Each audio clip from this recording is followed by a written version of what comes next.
ये एलसी की electronic wheelchair है जो कि वायरलेसली रिक्लाइन की जाती है। जैसे कि आप देख सकते हैं इसके कमर पीछे जा रही है और वायरलेसली आप इसके एक एक फुटरेस्ट जो है वो ऊपर कर सकते हैं। अब मैं आपको ये बता दूं कि इस कंट्रोलर के ज़रिए जो कि आप मेरे हाथ में देख रहे हैं, इससे सिर्फ एक एक फंक्शन जो है वो एक ही वक्त पे कर सकते हैं। अगर मैं दोनों फंक्शंस को दबाऊंगा तो कुछ भी नहीं होगा, वन एट अ टाइम ही मैं ये सारा कुछ कर सकता हूँ। इसके बाद जो व्हीलचेयर को आप कंट्रोल करेंगे वो इसके कंट्रोलर के थ्रू होगा और ऐसे आप अपनी व्हीलचेयर को कंट्रोल कर सकते हैं। इसके अलावा इस व्हीलचेयर में बैठने का तरीका बड़ा आसान है। व्हीलचेयर के ऊपर दोनों साइडों के ऊपर ब्रेक्स लगी हुई हैं। आप यहाँ पे देखेंगे कि यहाँ पे ब्रेक लगी हुई है, या आप ब्रेक लगा सकते हैं, और यहाँ पे भी जो है वो हमारे पास ब्रेक्स लगी हुई हैं, ये ब्रेक्स लगा सकते हैं। बैठने का तरीका कुछ मुख्तलिफ होता है क्योंकि लेग रेस्ट आपकी काफ़ी जगह लेते हैं और व्हीलचेयर से आगे व्हीलचेयर के अंदर बैठना काफ़ी मुश्किल हो सकता है, तो हम रेकमेंड करते हैं कि आप अपनी व्हीलचेयर के जो लेग रेस्ट हैं वो रिमूव कर दें। यहाँ से आपके लेग रेस्ट रिमूव हो सकते हैं। अब इसके 3 फ़ायदे होते हैं। पहला फ़ायदा ये है कि ये मुझे ट्रांसफ़र में आसानी दे सकता है। जब मैं ट्रांसफ़र कर रहा हूँ अपनी व्हीलचेयर के अंदर, तो इसको रिमूव करने के लिए मेरे लिए बहुत फ़ायदेमंद है, क्योंकि जगह जो है हमारे पास सेव हो गई है, मैं व्हीलचेयर के अंदर ट्रांसफ़र कर सकता हूँ। उसके बाद इसका जो आर्मरेस्ट है वो भी रिमूवेबल है। ये आर्मरेस्ट जो है वो कंप्लीट रिमूवेबल तो हम नहीं कहेंगे कि, लेकिन फ़्लिप अप है, ये फ़्लिप अप कम्प्लीटली हो जाता है। मेरी सेफ़्टी के लिए मैं इसकी बैक रेस्ट को थोड़ा सा ऊपर ले आऊँगा ताकि इस आर्मरेस्ट की जो चोंच निकली हुई है वो मेरे रास्ते में ना आए और मेरे लगने का ख़तरा जो है वो कम हो। अब व्हीलचेयर के अंदर ट्रांसफ़र करने के लिए व्हीलचेयर को मैं अपने पास से खींच सकता हूँ, और फिर यहाँ से जब मैं ट्रांसफ़र करूँगा व्हीलचेयर के अंदर तो मेरे लिए जो है वो आसानी होगी। अब हमेशा याद रखिएगा कि जो साइडवेज़ ट्रांसफ़र होता है वो सिर्फ कुछ लोग ही कर सकते हैं जिनके अंदर वो काबिलियत हो करने के लिए। हर बंदा या हर इंजरी वाला बंदा नहीं कर सकता।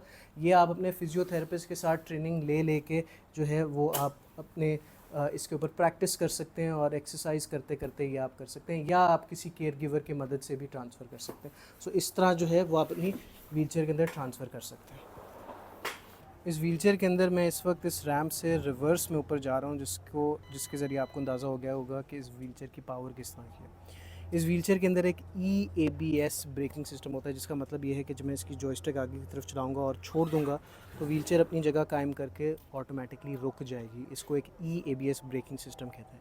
जो EABS ब्रेकिंग सिस्टम है वो ताल्लुक़ रखती है जॉयस्टिक से, उसका कोई मोटर से ताल्लुक़ नहीं होता। उसका मतलब ये है कि in the event of a power failure के वक्त बिलफर्ज अगर ये जॉयस्टिक ऑफ हो जाए तो आपकी ब्रेकिंग भी ऑफ हो जाएगी।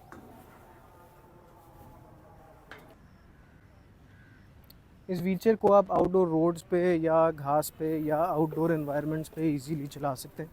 इसका जो 10 इंच का फ्रंट टायर है, इसके ज़रिए आपकी व्हील जो है वो ग्रिल में नहीं फंसेंगे, जैसे कि आप यहाँ पे देख सकते हैं। उसके अलावा टफ़ टाइल पे भी इजीली चल जाएगी, आउटडोर पे भी इजीली चल जाएगी। इसकी जो टॉप स्पीड है वो 6 किलोमीटर्स पर आवर है, और जैसे जैसे आपका यूज़र का वज़न बढ़ता है या अगर आपकी आउटडोर इन्वायरमेंट थोड़ी सी रफ़ हो जाती है, उस हवाले से आपकी स्पीड भी फ्लक्चुएट कर सकती है।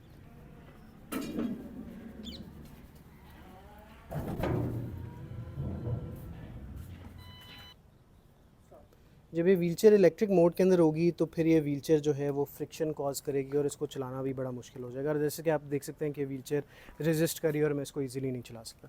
लेकिन जब मैं इस व्हीलचेयर को मैनुअल मोड के अंदर शिफ्ट करूँगा तो उससे क्या होगा कि आपके जो व्हील्स हैं वो फ्री हो जाएंगे, और फ्री व्हील्स के ज़रिए आप बड़ी आसानी से इसको एज अ मैनुअल व्हीलचेयर भी इस्तेमाल कर सकते हैं। अब इस व्हीलचेयर को जब फोल्ड करना हो या गाड़ी में डालना हो मैं आपको पहले बता देता हूँ, लेकिन उससे पहले हम बैटरी की बात कर लेते हैं। यहाँ पे अगर आप व्हीलचेयर को देखेंगे तो आपको नज़र आएगा इसकी बैटरी के अंदर 2 क्लिप्स लगे हुए हैं। एक क्लिप उसकी बैटरी को मोटर को पावर देता है जिसके व्हीलचेयर आगे पीछे होती है, और यहाँ पे जो आपको क्लिप नज़र आ रहा है ये इसके इन मोटर्स के लिए है जो कि इस व्हीलचेयर के कमर को आगे पीछे करते हैं। ये दोनों क्लिप्स जब आप निकाल देते हैं तो आपकी जो व्हीलचेयर की बैटरी है वो ईज़िली बाहर निकल जाती है। अब ये जो बैटरी है this is a lithium battery, बहुत लाइट वेट बैटरी है, और लिथियम बैटरी की जो लाइफ होती है comparatively to a dry battery वो ज़्यादा होती है। इस व्हीलचेयर के अंदर उन्होंने लिथियम बैटरी दी हुई है। अगर आपने इस व्हीलचेयर को फोल्ड करना हो, सबसे पहले आप इसकी जो नेक रेस्ट है वो रिमूव करेंगे, और नेक रेस्ट जो है यहाँ पे आपको पेच दिए जाते हैं। इन पेच को जब आप लूज़ करेंगे तो फिर आपका जो नेक रेस्ट है वो ईज़िली बाहर निकल आएगा। इसमें थोड़ी सी फोर्स लगती है लेकिन आपका नेक रेस्ट जो है वो ईज़िली रिमूव हो गया है। मैं पसंद करता हूँ कि मैं जो सीट कुशन्स हैं वो रिमूव कर दें ताकि सीट कुशन्स के ऊपर क्रीज ना आए जब आप फोल्ड कर रहे हो। उसके बाद ये हमारे लेग रेस्ट हैं, लेग रेस्ट को भी रिमूव करने का तरीका बड़ा इजी है। कुछ लोगों को ज़रूरत नहीं पेश आएगी अगर आप ख़ास तौर पे सेडान गाड़ी में फ़ोल्ड कर रहे हो, लेकिन अगर आप हैचबैक में फ़ोल्ड कर रहे हो तो फिर इनको निकालना ज़रूरी हो सकता है। उसके बाद एक आम व्हीलचेयर की तरह इसको यहाँ पे जहाँ पे इसकी बैटरी हैंग की जाती है, इसको बस यहाँ पे आप ऊपर की तरफ फ़ोल्ड करेंगे और फिर एक आम व्हीलचेयर की तरह आप इस व्हीलचेयर को फ़ोल्ड कर सकते हैं। व्हीलचेयर हमारी यहाँ से भी फ़ोल्ड हो गई, और अगर हमने मज़ीद और जगह फ़ोल्ड करनी है, ख़ास तौर पे अगर हम हैचबैक में डाल रहे हैं तो फिर हम इसको भी यहाँ से भी फ़ोल्ड कर सकते हैं। अब अगर इस व्हीलचेयर की प्राइस के बारे में अगर हम बात करें तो इसके अंदर हमें काफ़ी अच्छी जो है वो बैक कंपनी जो है वो कुछ चीज़ें ऑफ़र करती हैं। जैसे फॉर एग्ज़ाम्पल इन्होंने ये ब्लैकआउट स्टाइल जो है वो व्हील दिया हुआ है, उसके ऊपर जो है वो सिलिकॉन को भी ब्लैकआउट कर दिया हुआ है, so it has a good look. इसके अलावा उन्होंने लिथियम बैटरी की ऑफरिंग दी है, जो कि आई ऑल्सो थिंक कि lithium battery in this price point वो काफ़ी अच्छी है। कंपनी की तरफ से कंपनी ने कोई इसकी MRP सेट की नहीं हुई भी, और उन्होंने थ्रू आउट ऑल डिस्ट्रीब्यूटर्स जो है उसको एक ओपन प्राइस दी हुई है। न्यू पार्क सर्जिकल पे आपको ये 165 की मिल जाएगी with delivery all over Pakistan. इस व्हीलचेयर के अंदर जो कंपनी बैकअप देती है that is 6 months warranty on the battery and 1 year warranty on the electronic parts, जो कि आता है आपके जॉयस्टिक और आपके मोटर्स। वारंटी क्लेम के वक्त अगर आपकी कोई चीज़ में कोई इशू हो, कोई फॉल्ट हो, कोई मैन्युफैक्चरिंग फ़ॉल्ट हो, तो कंपनी जो है वो उसको, अगर कोई छोटा सा इशू है तो फिर वो रिपेयरिंग में जाएगा, और अगर कोई फॉल्ट, कोई डैमेज है, कोई मेजर फॉल्ट है तो वो पार्ट जो है वो रिप्लेस कर देते हैं। आपकी वारंटी के अंदर वाटर डैमेज नहीं आता, एक्सीडेंटल डैमेज नहीं आता, बट द कंपनी क्लेम्स कि आपको 1 ईयर की वारंटी मिलती है on joystick and Motors and 6 months warranty on the battery.